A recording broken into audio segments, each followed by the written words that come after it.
khona ke si-Durban Network kanti ke manje nginozinja la who's only an artist that is here from outside. Buti kusho ukuthini lokho ukuthi wena wedwa wangaphandle kwase South Africa okhona bonke abanye abala. Buti ngibingelele oqala nje.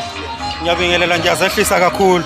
Uzinja ziyamluma lo ngizalwa ezweni laseZimbabwe esizweni sikaMthwakazi endaweni okuthiwa kuseCholocho. Ngibe unumber 6 la ku Mother of All. Okhombisa khona ukuthi isizwe sakithi nazo sibeka ngaphansi.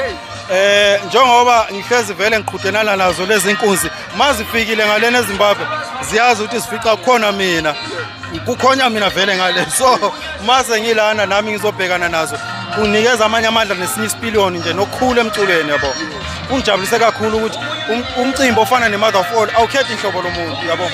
Kudala ngqonqoze eminyango bakwazi ukuthi ungangifaka ku live ngiyakuxebula live ungangifaka nje noma ikuphi nestage sami sihle mhlambe usibonile so ngiyafisa ukuthi nabanye abahleli bemcimbi befunde kuMother of All ukuthi umculo bakhona abantu abasebefuna ukuzwa enye into eqhamuka ngaphandle uyabo ngoba nami ngifika nesami style bazokujabulela lokho nje ubone bekujabulela kanjalo. Ngifisa ukuthi abanye abahleli bemcimbi bekubone ukuthi hayi na inkunzi yale eZimbabwe. Mhlawumbe mina ngayibuza ukuthi umculo ke wakho mukhulu kangakanani ngale kaMthwakazi? Masikhuluma ngobukhulu bomuntu sikhuluma mhlawumbe nangezinto osenazo ngomculo. Ama-award enginawo nginama-award awu-8. Emcimbini yamakhulunywa ngama-festival amakhulu mhlawumbe ngakithi awulisweli igama lami. Mangothiwa kubala abantu mhlawumbe abasema-10 ngaso sonke isikhathi abahlezi ukukhulunywa ngabo awulisweli igama lami. Futhi ngicabanga ukuthi okunye kuyiphatha kwami mhlawumbe phambi kwabantu ngoba ngiqale umculo kaMaskandi ngo-2013.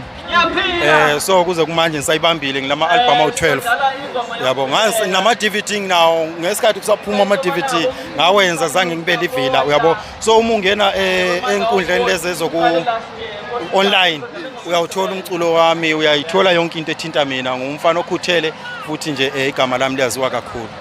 Asikhulume ngomusic wakho mhlawumbe ungawudefine kanjani? Ngiyazi ukuthi istyle mhlawumbe besihlukile from this kodwa nawo nayi definition ye-style somusic wakho ucula. Umculo wami uphethe isintu sakithi thina singamandebele. Masingabandebele siyayiqhenya ngobundebele bethu.